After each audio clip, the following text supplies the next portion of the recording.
Hi, I'm Judy Sedgman, and welcome to another edition of Innate Health, Eliminating Stress and Creating Healthy Communities. I'm so fortunate today to have as my guests Dr. Erin Turner, whom you've met once before on this program, and his business partner, Mara Gleason. Mara and Erin operate a company that is pretty much dedicated to dealing with organizational stress that's with institutions or businesses or any actually culture of people. And their real intent is to change people's understanding of the relationship between the state of their well-being, their state of mind, which is the same as what we're calling innate health, and how they function, how it all works out for them, what their life looks like, what their work looks like, what their productivity and their creativity look like. And I will say that they're very inspirational people. I love their work, I love what they do, and I'm very proud to share them with you. So since you've never been on the show before, Erin, we'll start with Mara, we'll start with you. Okay. And tell me a little bit about what inspires you to work with organizations. That's a really good question. I mean, there's so many things that I could talk about, but I think more than anything, the reason I love the work that we do is because I feel like we've been held back for a long time by a misunderstanding about how people's state of mind affects what they're trying to do in life, whether that's run a corporation, manage a group of people, or just simply be a nice human being to other individuals that we interact with on a day-to-day basis. So I feel like coming in and talking with companies about a really simple but profoundly different understanding of the freedom of mind that people have, the potential they have for resilience, clarity of mind, and well-being, completely independent of anything outside of them, anything going on in their work life, any external stressors as people traditionally consider them, that we're offering something truly revolutionary for people, that it's kind of a new paradigm or a new operating platform for how businesses operate. So not only does that translate to the bottom line, and that if people are bringing more potential, more clarity, more insight to what they're doing, that improves the quality of business.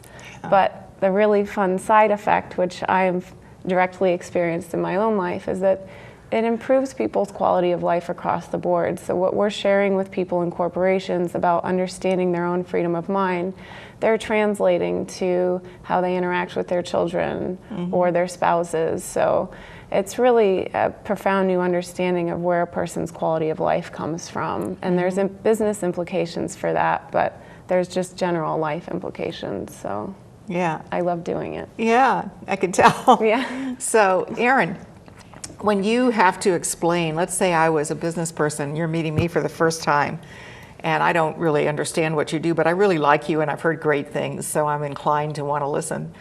How would you, in a nutshell, explain why this is different? What's different about it? And what are you going to do for me that all the other consultants that have come through haven't been able to accomplish? Yeah, well, that's a really good question, Judy, and that's what we're interested in talking to businesses about. Yeah. And essentially what I'd be saying to you is, I have some understanding of what you're trying to do. You're trying to run a business, you're trying to be profitable, you're trying to, kind of make a place for yourself in the marketplace. So I have some understanding of what you're trying to do. And I know for a fact that there's something affecting your ability to do that you don't have your eye on. And not only don't you have your eye on it, but you have no idea how it works. So it's kind of like a homeowner having no idea that their foundation is bad and just figuring that replastering every year and redecorating every year is just the cost of business. Yeah. So there are certain aspects of business that are being affected by what Mara called the state of mind or the clarity of mind of people in businesses, that because it's invisible and unrecognized in the business world is just seen as the cost of doing business. Yeah. So there's things you're paying for that you don't have to be paying for. There's time and inefficiency and turnover and that's unnecessary, because people's state of mind is affecting everything they do, and that's invisible in business. It is slightly visible. So where you have a really capable leader or salesperson, they say, oh, they got that X factor. Yeah. Right? So it's a little bit of visibility, but it's not well understood. It's a little bit mysterious. Well, how do we affect that? Well, don't touch them too much. They might lose it. Or, paint the office a different color, or offer them more money, or so they have no real direct understanding. It's all a little bit superstitious. And they see it on the really negative end. So-and-so's going through a divorce and they just don't ask them to do anything because they mess it up. So at the extremes it's recognized, but what we're trying to bring to your business is a recognition that state of mind has been and always will be affecting your business. You can see that, it can become a visible factor to you, and if you understand it, it can be something that you can address.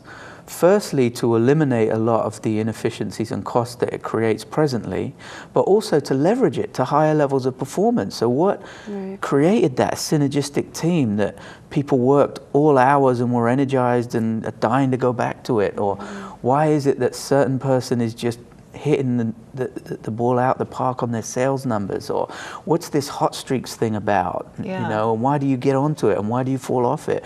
We're trying to make that a common garden understanding in business.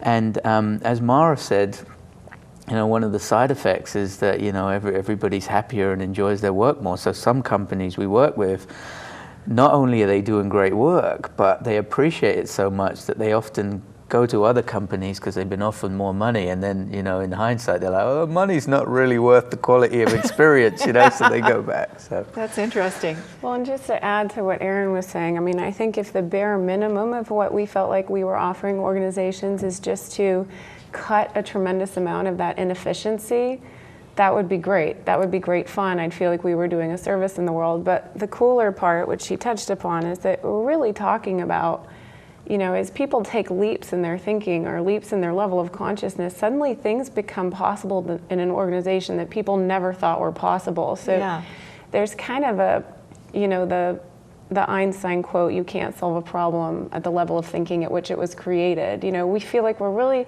showing businesses how to leap out of their old thinking and consider problems from a vantage point that they'd never considered before. That's the part where it gets really fun. Because we don't even know what's going to happen in a company when people start tapping into those parts of their state of mind, that potential that human beings have. So it's quite exciting. Well, so tell me a story about a company that's just an example or two of what you're talking about, because it's really exciting when people hear it, but I know in my work, at least with businesses, there's always that credibility factor. It's like, it sounds great, but and they're happy, they look like nice people, but Joe's been in accounting for 30 years and he's always been grumpy and obnoxious and hard to work with. I can't believe he'd really change. Well, one of the things that we're introducing to companies, it would be great fun to talk about different examples, but we can talk for hours. I'm thinking, which one? I was thinking the same thing, that people don't appreciate that some of the limitations they're dealing with are being caused because people's level of clarity and resilience isn't what it could be, right? So, for example, as a company we worked with recently, and one of the things they're working around is they're transitioning from a owner-run company to a manager-run company. And one of the things that exists is they've got this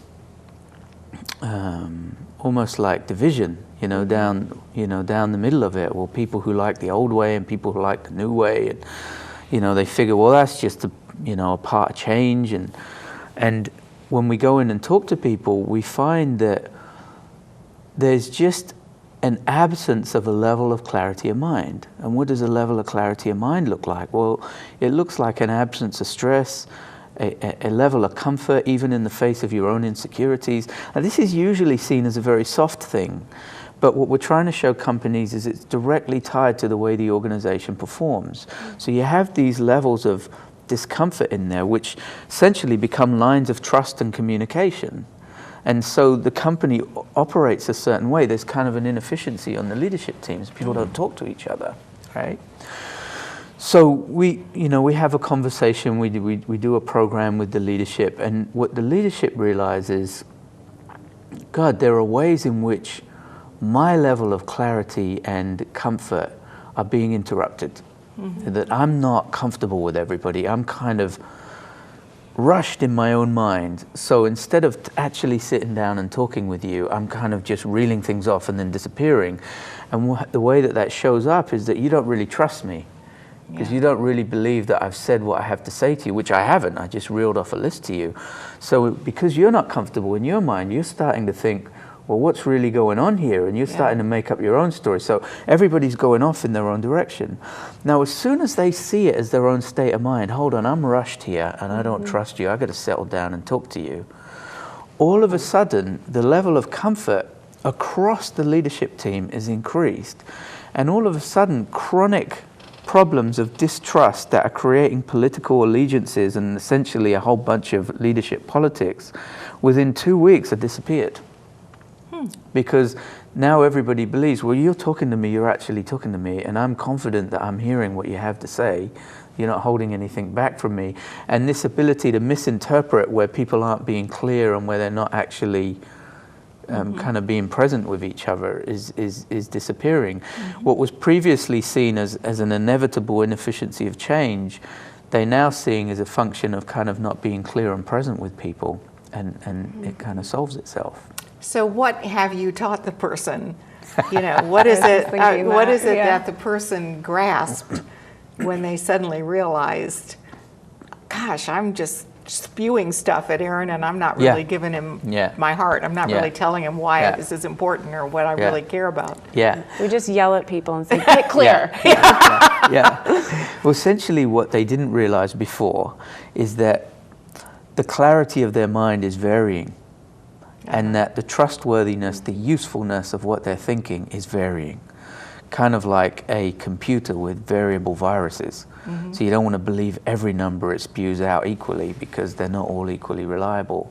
And instead of seeing their own level of stress as a function of the amount on their to-do list, they suddenly realize, oh, my level of stress is an indication about my level of clarity. And rather than coming at me from the outside, is actually internally adjustable. And it's my responsibility as a leader to trust my clearer thinking and to kind of, breeze over my unclear thinking. So instead of operating in an unclear state and calling it clarity, slapping on the seal of approval, that they're suddenly starting to see, well, actually my level of clarity is varying, so actually that isn't useful. And then they end up with a clearer state of mind more and more of the time because they know it's coming from them, they know it's possible, and they see it as part of their job. So all of a sudden they're raising the bar on themselves. Well, I know, Mara, in the business literature, there's been a lot recently about mindfulness and about meditation, about all these techniques that people try to use to clear their heads. Now, in my experience, that doesn't translate into the conversation with my associate 6 hours after I've meditated. Certainly it's been a long time since I tried that, but I do know that it was a temporary feeling of peace. And you're talking about something permanent and across the board. So can you talk about the distinction between the sort of the popular quieting down things people are doing now in business and what you're representing?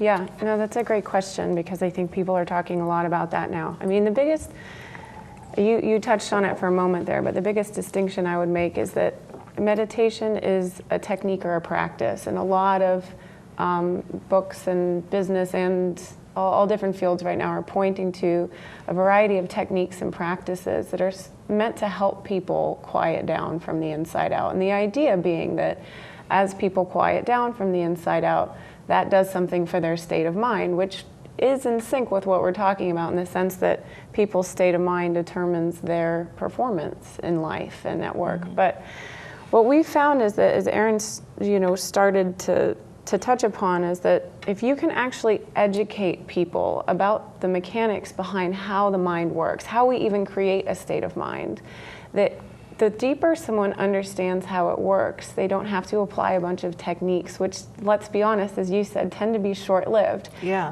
They're the first thing that go when we get overwhelmed, you know? No time for that. And yeah, they have a very short shelf life, you know, Yeah. so we're really good at you know, practicing things for a little bit of time, but then it's truly, you know, we default to a certain sort of whatever our understanding of life is what we kind of default to. So we're trying to come into organizations and basically through education shine a light for people on what's going on behind the scenes of a state of mind, so you could understand why meditation works when it works. You can also understand why you're a completely crazy person when you're a crazy person. You can understand why people don't communicate well when they're insecure. There's fundamental principles that we're highlighting for people that explain how a human being's state of mind works. And we feel that the deeper you educate people about that, the more they have in their bag of tricks for how to draw upon that in themselves. So just understanding what Erin pointed to, that it's actually in principle true that all human beings are experiencing their thinking moment to moment, not their circumstances. That alone can be revolutionarily enlightening for people. So it's not the fact that we're shifting management style. It's not the fact that the economy is affecting it's actually that my state of mind is something that's shifting internally. Just having that understanding really does something for where people put their effort and how much they're willing to, as Erin said, kind of breeze over moments of opportunity where they could have reset from within. So we're trying to educate people about the fundamentals of how it works, that your state of mind is coming from the inside out, and that as a human being, you're wired up to an unlimited potential for new thought, that's truly what's guiding your resilience and clarity of mind in the moment, and nothing else. So we feel that educating people gives them a lot more freedom in terms of how they apply it in their life than just saying, okay, I have to practice this thing or apply this technique. That's very limited in a way, whereas education is very empowering. Yeah. Well, once you know it, you know it. Yeah. And actually what we find in businesses and with people we work with is most of the approaches they're using take the way they're feeling as a given and try to work around it. Yes. Really good point. Right? Yeah. So I'm stressed, what do I do about it? Yeah. Whereas we're saying if you understood what stress was and where it came from, you could get to it at source rather than have to dealing it once it's there. You know, it's kind of the prevention-cure relationship. And so we're trying to show individuals and organizations that you can understand it at source. So you don't have to deal with stress. Once you understand what it is, you can you can have a different amount of it. You know, you can relate to it differently. It will affect you differently. It will emerge differently. So that's what we're trying to point to. So, you know, one of the definitions that I often use for stress in trainings that I do is stress is the weight of negative thought taken seriously without understanding. And that's almost a little bit obscure, I think, sometimes for business people, because they wouldn't call what they're thinking about negative. You know, when I'm working with the public, you know, they're, so they would say, well, you know, if you were dealing with the problems I'm dealing with, you'd be thinking these things too. So how do you define it? How do you talk about stress to people? Well, stress is a difficult one because it's an area where people's awareness of the role of their own mind is really, really limited. Yes. So much so that a lot of people have a difficulty separating the environment as stress from the feeling as stress. So one of the things we try to show people is that stress is an experience. It's a feeling of, I don't know what you call it, tension, anxiety, tightness, right? That's what we're talking about. We're talking about the state of mind of stress, the lack of clarity, the amount of agitation, distraction, you know, cloudedness, whatever you call it. So so that's the way that we define it, as a tense or uncomfortable feeling state that indicates that you've lost your levels of clarity and mental resourcefulness. So we define it that way. So it's different for people then to start thinking, oh, well, so stress is how I feel. It's not what company B did to my sales team or whatever. So, and the nice part about that, I guess, is as soon as I can own it, although I can see there'd be a moment of truth that might be a little difficult for people that like to blame company B. As soon as I can own it, I can fix it. It's like if it's mine. Yeah. Yeah. So is that kind of how it works for people, or what are some of the things that people say to you about how this impacted them? What struck them? Well, it's funny because as you were talking, I was thinking there was one client that said to me once, "This is like the ultimate accountability model. You know, I really have to see my role in it." But then she went on to say, "But the truth of the matter is, that's the most freeing place to look, because actually, I don't have to wait for something outside of me to change this experience." And I'll often use the metaphor because for some reason it just sticks with me of kind of, in our experience of stress, it's like our mind works like an aperture. So there's kind of an opening where you're getting more light in versus a closing where you're getting less and less light. And there's a feeling of restriction to that. And if people see that their own mind, their own way in which they're relating to their thinking is what's driving that expansion or contraction of the aperture, it's a huge relief to see that actually I'm the one in the driver's seat here. I'm the one that's having some effect over this. This is not coming at me. So, you know, often it's really funny, but when we do trainings with people, some of the first things they see is that their commute in the morning is going to be really different. And they come in and they say, you know, I had the strangest experience of sitting in the same bumper-to-bumper traffic that would normally get me so stressed and tense, whether I had something I had to be in first thing in the morning for or not. And so people start to see that, wait a second, this contracting is happening inside of me. And it seems like a small thing to consider it in terms of traffic, but that's something people do every day in their life. And that's a little thing, and then they can see and apply it to bigger things. But it's amazing that, you know, those are experiences that everyone can relate to.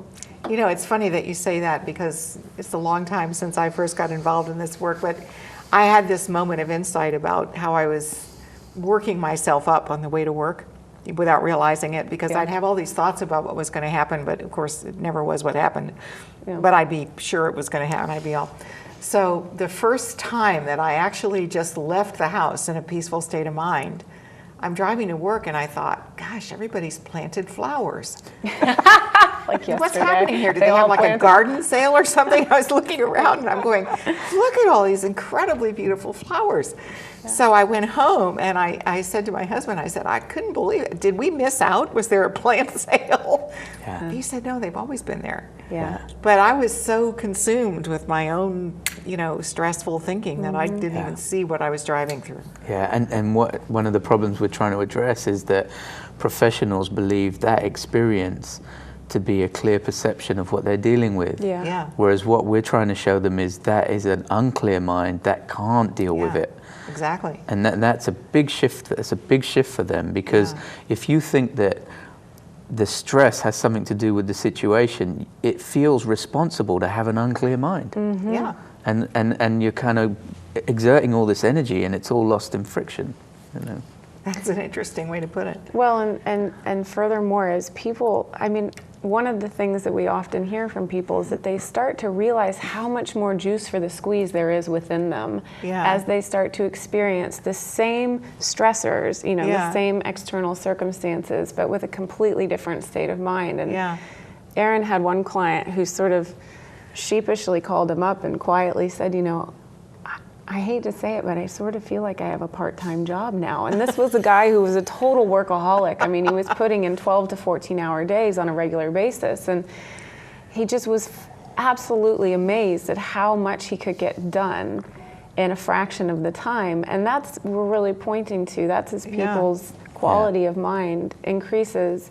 You just start to get an appreciation for how much more powerful you are than you realize. And how much time you waste. And the other thing he said was, you know, I realized that I was doing all that stress. It wasn't happening to me. I was doing it, and I'm not doing it anymore. So I get all this free time.